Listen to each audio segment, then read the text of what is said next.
हे hi everyone, कशात सगळे? आय होप सगळे मजेत असाल. मित्रांनो, आजचा टॉपिक खूप जास्ती महत्त्वाचा आहे आणि खूप कमी लोकं ह्याच्यावरती व्हिडिओ बनवतात. इनिशियल फेजला ह्याच्याबद्दल कोणीच बोलत नाही मित्रांनो. सगळे लोकं ट्रेडिंगबद्दल आणि चार्ट पॅटर्न सहित शिकवतात. पण ही गोष्ट खूप महत्त्वाची आहे. जसं की समजून घ्या, मला जेव्हा ह्याची गरज होती, मला वाटलं की मला इन्व्हेस्टमेंट करायला पाहिजे. मी भरपूर सारे व्हिडिओ बघितले, पण मला चांगली इन्फॉर्मेशन कुठे भेटली नाही.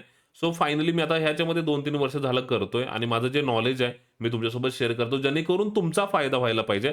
माझा फायदा ऑलरेडी झालाय की नाही ते तुम्हाला मी दाखवूनच देईन. पण नक्की तुमचा फायदा कसा होईल ना, हे आपण थोडक्यात जाणून घेऊया. ओके.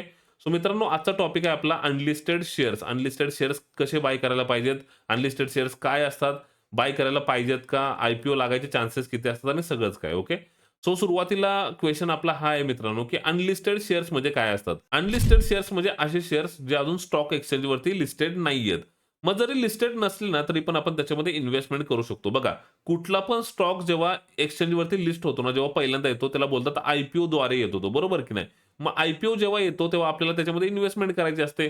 मग आपण इन्व्हेस्टमेंट करायला ट्राय करतो. आपल्याला तो स्टॉक लागतो कधी नाही लागत. म्हणजे थोडक्यात काय तर अनलिस्टेड शेअर्समध्ये इन्व्हेस्टमेंट का करायला पाहिजे? बिकॉज आपल्याला एकाच स्टॉकमध्ये जर पोटेन्शियल वाटतंय, समजा एखादा कुठलाही स्टॉक असू दे, ज्याच्यामध्ये मला पोटेन्शियल वाटते, पण तो स्टॉक अजून लिस्टेड नाहीये. मग लिस्टेड नाहीये आणि जेव्हा तो लिस्ट होईल त्या टायमिंगला आय-पी-ओ त्याचा येईल. मग आय-पी-ओला मी अप्लाय केलं तर मला तो स्टॉक भेटेल की नाही याची गॅरंटी नसते. सो दॅट्स व्हाय मी अपॉर्च्युनिटी मिस नाही करणार आणि मी अनलिस्टेड शेअर्स बघणार. बाबा अनलिस्टेडची प्राइस काय चालू आहे आणि मला जर तो स्टॉक योग्य वाटतोय म्हणजे फ्युचरिस्टिक स्टॉक वाटतोय आणि असं वाटतं की ह्याच्यामध्ये खूप जास्त पोटेन्शियल आहे. तर त्या स्टॉकमध्ये मी इन्व्हेस्टमेंट करू शकतो. त्याच्यामध्ये पण तुम्ही पाहिजे तेवढी इन्व्हेस्टमेंट करू शकतात आणि ती प्रोसिजर काय असते ना, ते तुम्हाला मी सांगून देईन. तो स्टार्टिंगपासून बघा मित्रांनो, अनलिस्टेड शेअर्स म्हणजे असे शेअर्स जे स्टॉक एक्सचेंजवरती लिस्टेड नाहीयेत. दुसरी गोष्ट आपण त्याच्यामध्ये इन्व्हेस्टमेंट का करतोय? बिकॉज मला त्याच्यामध्ये खूप जास्त पोटेन्शियल वाटतं आणि आय-पी-ओ मला जास्ती करून भेटतच नाही. सो दॅट्स व्हाय मला वाटतं की मी आधीच त्याच्यामध्ये बायिंग करायला पाहिजे. म्हणजे मार्केटमध्ये यायच्या आधी मला त्याला बाय करायचे. कारण की मला त्याच्यावरती विश्वास आहे, स्टॉकवरती विश्वास आहे. तिसरी गोष्ट ही आहे की इन्व्हेस्टमेंट किती लागते. तर मित्रांनो, प्लॅटफॉर्म्स जे असतात ना, त्याचा एक बँड लॉट साइज ठरवलेली असते. तर ती लॉट साइज बघून तुम्ही घेऊ शकता. कधी-कधी ती 5,000 पण असते, 10,000 पण असते, 2,000 मध्ये पण घेऊ शकता. कधी-कधी लाख रुपये सुद्धा असू शकतं. याप्रमाणे आहे मित्रांनो. तर ह्याच्यामध्ये रिस्क इन्व्हॉल्व काय आहे मित्रांनो? रिस्क ही इन्व्हॉल्व असते की जेव्हा पण तुम्ही अनलिस्टेड शेअर्स बाय करता की नाही, तुम्हाला सेल लवकर करता येत नाही मित्रांनो. बिकॉज ते अजून एक्सचेंजवरती लिस्टेड नाहीयेत. सो त्याच्यामध्ये लिक्विडिटी नसते. म्हणजे आपल्याला एखादा स्टॉक जेव्हा आपण घेतो ना, त्याच्यावरती आपला ठाम विश्वास लागतो, की बा हा स्टॉक ना पुढच्या येणाऱ्या काळामध्ये काही वर्षांमध्ये चांगले रिटर्न्स देऊन जाईल किंवा आय-पी-ओला ज्या टायमिंगला येईल, त्या टायमिंगला चांगल्या प्राइसला हा लिस्ट होणार आहे आणि त्याच टायमिंगला मला चांगले रिटर्न्स देऊन जाईल. सगळ्यात इम्पोर्टंट मुद्दा हा आहे मित्रांनो, की समजा मी अनलिस्टेड शेअर्समध्ये इन्व्हेस्टमेंट केली आणि उद्या तो स्टॉक लिस्ट झाला, एक्सचेंजवरती कुठल्या लिस्ट झाला, तर त्या ठिकाणी मला 6 महिन्याचा लॉक इन पिरियड असतो. म्हणजे 6 महिने मला विकता नाही येत तो स्टॉक, तर ती पण तयारी ठेवा. सो याप्रमाणे मित्रांनो पूर्ण माहिती होती अनलिस्टेड शेअर्सबद्दल. आपण काय इन्व्हेस्टमेंट केली पाहिजे, कशी केली पाहिजे आणि भीती ह्याच्यामध्ये काय असते, रिस्क काय इन्व्हॉल्व असते, सगळं सांगितलं मी तुम्हाला. तो चला आता फायनली तुम्हाला हे दाखवून देतो, की अनलिस्टेड शेअर्स बाय कसे करायचे असतात. ओके. डिस्क्रिप्शनमध्ये मी लिंक दिलेली आहे इन्क्रेड मनीचे, त्याच्यावरती क्लिक करा. जेव्हा पण तुम्ही क्लिक कराल, की आता जे मी तुम्हाला दाखवेल तसं एक पेज ओपन होईल. मग तुम्हाला साइन अप करायची गरज असते. ओके. सो ती लिंक बघून घ्या. लिंकवरती क्लिक करा. आफ्टर व्हिडिओ बघितल्यानंतर मी तुम्हाला प्रोसिजर दाखवून देतो. ओके. सो याप्रमाणे तुम्ही जेव्हा क्लिक करता incredmoney.com एक वेबसाईट ओपन होते. यांचं ॲप्लिकेशन सुद्धा आहे. प्ले स्टोअरवरती पण आहे, ॲप स्टोअरवरती पण आहे. तुम्ही याप्रमाणे बघू शकता. इन्क्रेड मनीवरती अकाउंट ओपन करून घ्या. साइन अपवरती क्लिक करा. साइन अपवरती क्लिक केल्यानंतर तुमचं अकाउंट क्रिएट करून घ्यायचं तुम्हाला. अकाउंट क्रिएट करताना तुम्हाला पूर्णपणे के-वाय-सी करून घ्यावे लागणार. मोबाईल नंबर टाका. पूर्ण के-वाय-सी करा. ठीक आहे. मी आता माझं अकाउंट जे आहे ते लॉग इन करून घेतलं याच्यामध्ये. लॉग इन करून घेतल्यानंतर कसं दिसतं एकदा चेकआउट करू आपण. आता होम पेजवरती आता आपण राइट नाव आहे आणि अनलिस्टेड शेअर्स, गोल्ड वगैरे भरपूर साऱ्या गोष्टी इथे दिसतात. सो जास्त इकडे-तिकडे बघू नका. होम पेजलाच बघा स्टार्टिंगला येतंय पॉप्युलर अनलिस्टेड शेअर्स. ओके. या ठिकाणी पॉप्युलर अनलिस्टेड शेअर्स आहेत.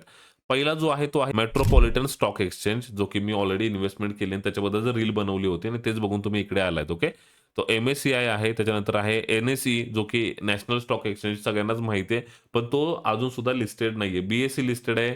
परत तुम्हाला सांगतो एम-सी-एक्स लिस्टेड आहे. पण एन-एस-सी आणि एम-एस-सी-आय तर नवीन आहे, पण एन-एस-सी अजून लिस्टेड नाही. सो एन-एस-सी सुद्धा खूप पॉप्युलर स्टॉक आहे, जो की लवकरात लवकर लिस्ट होणार आहे.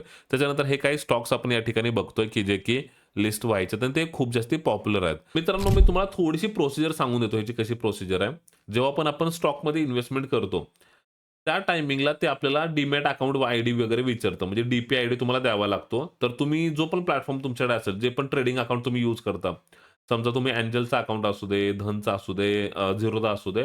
त्याच्यामध्ये प्रोफाईलवरती जाऊन डी-पी-आय-डी वगैरे असतो ना, ते तुम्हाला हेल्प करतात कस्टमर सपोर्ट. तो आयडी इथं द्यायचा असतो आणि हे जे अनलिस्टेड शेअर्स असतात, ते आपल्या डिपॉझिटरीमध्ये पहिले जातात. म्हणजे डिपॉझिटरीज कुठल्या आहेत? सी-डी-एस-एल आणि एन-एस-डी-एल. मग मोस्ट ऑफ द टाईम सी-डी-एस-एलच असतो आपला डिपॉझिटरी. मग सी-डी-एस-एलमध्ये आपले स्टॉक्स रिफ्लेक्ट व्हायला सुरुवात होतात आणि त्याच्यानंतर तुमच्या डीमॅट अकाउंटला सुद्धा दिसतात. फक्त तुम्ही त्याला बाय सेल करू शकत नाही. तुमची जी ही इन्व्हेस्टमेंट आहे ना, ती त्या डीमॅट अकाउंटला दिसायला सुरुवात होती. पोर्टफोलिओमध्ये दिसते. फक्त तुम्ही त्याला बाय सेल करू शकत नाही. म्हणजे एवढं सेफ आहे, एवढं सिक्युअर आहे. आता मी या ठिकाणी ना कुठलातरी एक स्टॉक बाय करून दाखवतो, की तुम्हाला कसं बायिंग करायचं असतं.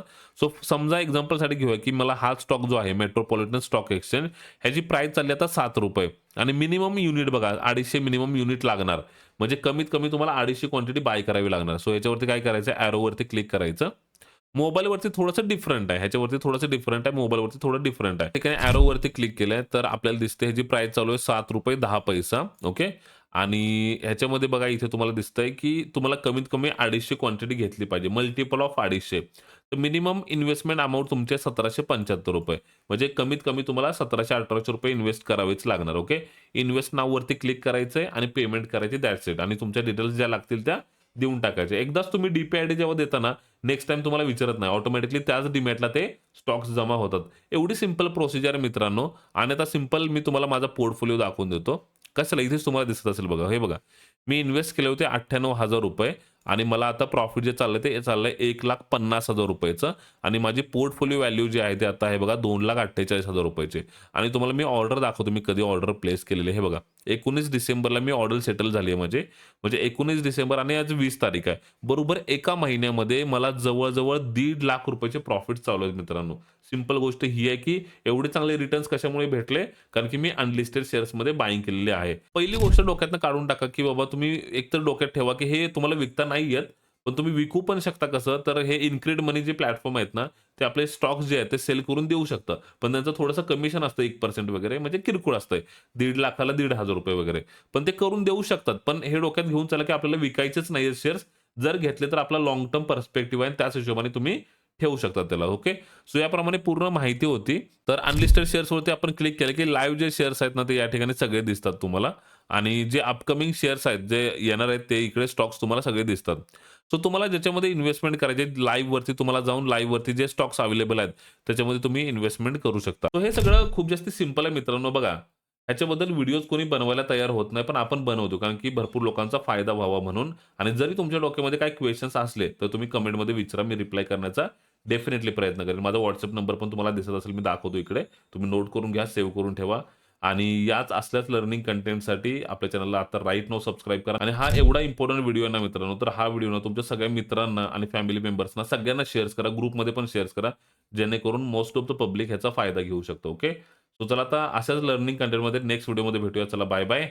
जय महाराष्ट्र.